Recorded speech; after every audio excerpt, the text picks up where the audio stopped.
Project चीता की शुरुआत थी, जिसकी कोशिश साल 2009 से ही चल रही थी। मकसद सिर्फ एक, इंडिया में इस एक्सटिंक्ट जानवर को दोबारा से रिवाइव करना। मीडिया में बहुत हल्ला मचा जब इन चीतास को इंडिया में लाया गया था आज से कुछ महीने पहले। लेकिन आज के दिन इस प्रोजेक्ट का क्या स्टेटस है उसकी शायद ही कोई बात करता है, क्योंकि सच्चाई यह है दोस्तों, इन 20 इंपोर्टेड चीताज में से 6 की ऑलरेडी मृत्यु हो चुकी है। आखिर क्या कारण है इसके पीछे? प्रोजेक्ट चीता क्या सक्सेसफुल हो पाएगा, और क्या इस तरीके से एक्सटिंक्ट जानवरों को रिवाइव करना पॉसिबल है भी? आइए जानते हैं सारी चीजें आज के इस वीडियो में। In other news, a group of 8 cheetahs has been released into the wild in India. We have never had African cheetahs in India's history. प्रधानमंत्री नरेंद्र मोदी ने आज अपने जन्मदिन के इस मौके पर देश को एक रिटर्न गिफ्ट दिया। आज प्रधानमंत्री नरेंद्र मोदी ने अपने 72वें जन्मदिन को हिंदुस्तान के लिए बहुत खास बना दिया। देश में जश्न का माहौल है, चारों तरफ बस जीते और मोदी का शोर है।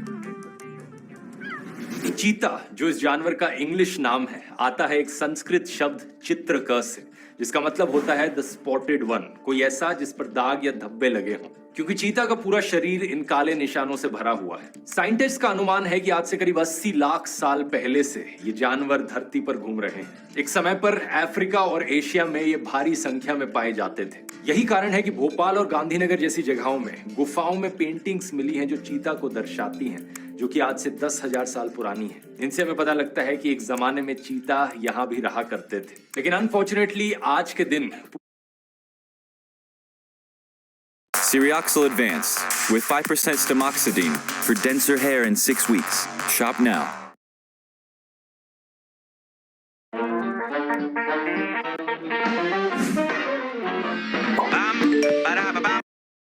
पूरी दुनिया में 8,000 से कम चीता बचे हैं। इसके पीछे सीधा कारण है इंसानों की वजह से डायरेक्टली या इनडायरेक्टली चीता की पॉपुलेशन बड़ी तेजी से कम हुई है पिछले 100 सालों में। आज जितने भी सर्वाइविंग चीता हैं, इनमें से ऑलमोस्ट सारे के सारे अफ्रीका में ही पाए जाते हैं।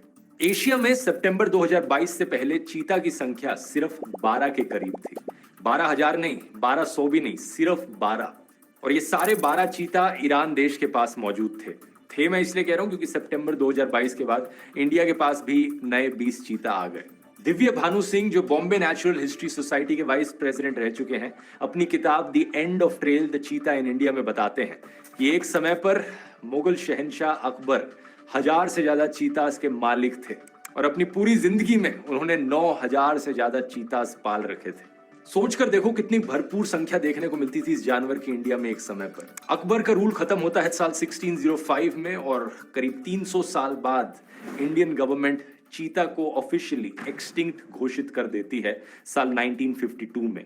क्या हुआ इन 300 सालों में कि चीता पूरी तरीके से खत्म हो गए देश से? सबसे पहला कारण हंटिंग। कई राजा महाराजा पुराने जमाने में शौक के तौर पर चीता की हंटिंग किया करते थे।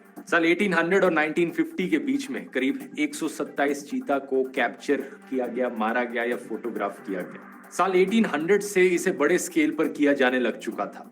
जानवरों को मारना और फिर उनके साथ फोटो खिंचाना एक अचीवमेंट कंसिडर किया जाने लगा था ब्रिटिश के जमाने में। इंडिया के राजा महाराजाओं ने ये चीज इतने बड़े स्केल पर करी कि 1900s तक आते आते कई इंडियन राजाओं ने अफ्रीका से चीता को इंपोर्ट करना शुरू कर दिया था ताकि सिर्फ वो उसकी हंटिंग कर सके। साल 1918 और 1945 के बीच में करीब 200 चीता इंडिया में लाए गए ताकि ये राजा उन्हें मारकर ट्रॉफी बना सके। इंटरेस्टिंगली दिव्य भानु सिंह अपनी किताब में बताते हैं कि ब्रिटिश लोगों को इतनी भी दिलचस्पी नहीं थी चीता की हंटिंग करने में, वो बाकी और जानवरों में ज्यादा इंटरेस्टेड थे। लेकिन कभी कभार उनके हाथों से भी चीता को मारा जाता था। भारत में रहने वाले आखिरी 3 चीता को मारा गया महाराजा रामानुज प्रताप सिंह दियो के द्वारा मध्य प्रदेश में साल 1947 में। लेकिन हंटिंग इकलौता कारण नहीं था एक्सटिंक्शन के पीछे। दूसरा कारण यहाँ बताया जाता है हैबिटेट लॉस। इंडिया में जैसे जैसे एग्रीकल्चर की डेवलपमेंट देखने को मिली, लोगों ने खेत फैलाने शुरू किए।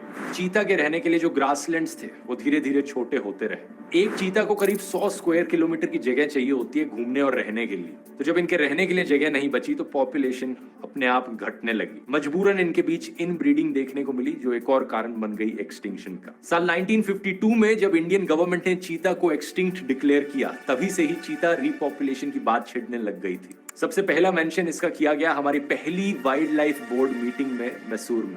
कुछ सालों बाद साल 1970s में ईरान से चीता इंपोर्ट करने का आइडिया प्रपोज किया गया।